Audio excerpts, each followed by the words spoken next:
Hello and welcome to Jeff's Pianist Academy. Today we are going to speak about the love stories of famous composers.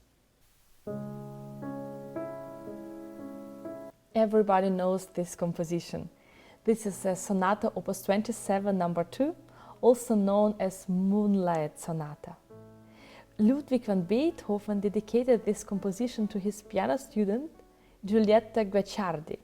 Actually, her name was Ilie, but the dedication was written in Italian, so Beethoven chose the Italian way to write her name, Giulietta.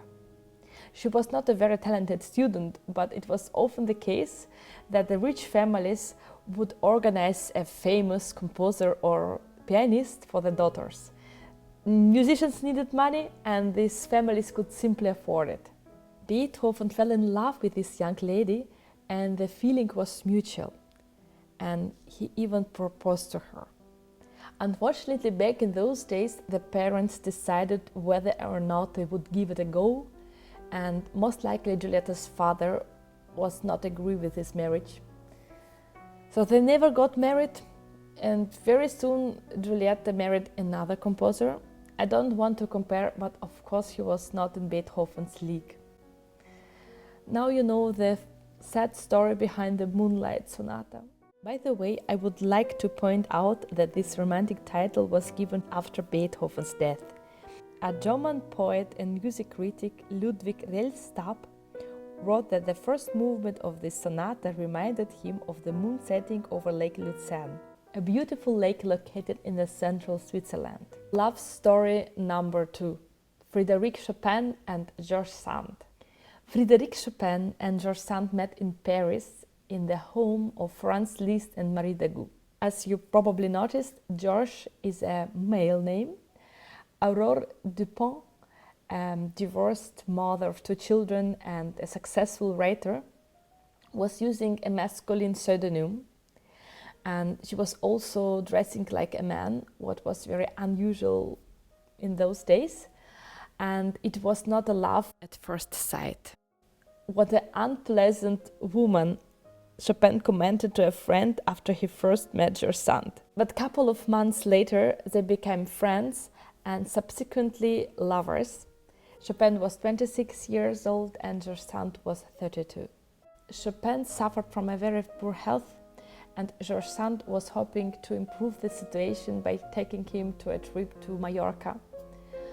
Unfortunately, the weather was awful. Chopin, who had tuberculosis, would cough even more. Soon the Catholic locals began to view the unusual unmarried divorcee and her sick partner with suspicion. The life on Mallorca became unbearable and they needed to leave. But even though the circumstances were terrible, during this time the famous 24 Préludes were composed. This journey to Mallorca had a great impact on Chopin's piano works, and it's often mentioned in his biography. Chopin and Georges Sand were together for 9 years, 2 very talented people who inspired each other and helped each other. Georges Sand wrote, "Goodbye, my friend. May you soon be cured of all your ills, as I hope that now you may be. If you are, I will offer thanks to God for this fantastic ending of a friendship which has for 9 years absorbed both of us. Send me your news from time to time. It is useless to think that things can ever again be the same between us." Love story number 3, Love Triangle. Clara and Robert Schumann and Johannes Brahms. First of all, Clara and Robert were a wonderful couple and they truly loved each other. 20 years old composer Johannes Brahms came to Düsseldorf to get to know the famous composer Robert Schumann, to show him his musical abilities. When Robert Schumann heard Brahms playing, he immediately asked Clara to join him listening. Both of them admired the talent of young Brahms, and very soon there was also a lot of sympathy between Clara and Brahms. Robert Schumann became Brahms' mentor. Clara, a famous pianist of those days, gave Brahms piano lessons. He stayed with them for several weeks. This was in fall of 1853. Just a couple of months later, something terrible would happen. Robert would leave the house early in the morning and jump from the bridge in the cold Rhine River. He was rescued by boatmen and was taken home. Schumann was most likely suffering from bipolar disorder, and the symptoms were getting worse. He himself asked to be taken to the asylum for the insane. There he spent the last 28 months of his life. Clara Schumann was not allowed to see her husband, but Johannes Brahms could visit him. So he established some kind of connection between them. The doctors allowed Clara to see her husband only 2 days before his death. Can you imagine how difficult this time was for Clara Schumann? Later she would write in the letter to her children, "You hardly knew your dear father.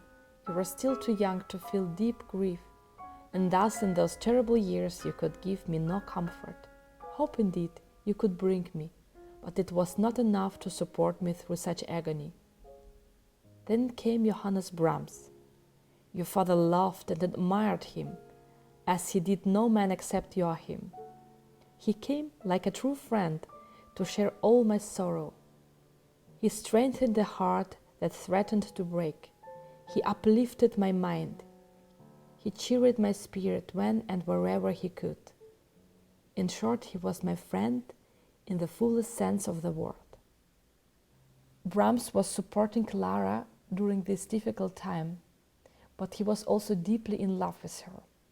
In his letter in 1855 he writes, "I can do nothing but think of you. What have you done to me? Can't you remove the spell that you have cast over me?" You would think that Johannes Brahms proposed to Clara after Schumann was dead. But that never happened. They never became a couple, and their love would most likely remain platonic. After Robert Schumann's death, Clara and Johannes Brahms went to Switzerland accompanied by family. No one knows what happened between them, but after this trip they went separate ways. I know these were kind of sad love stories, but I hoped you liked this video. Please like and subscribe to this channel. I would really appreciate it. Thank you very much.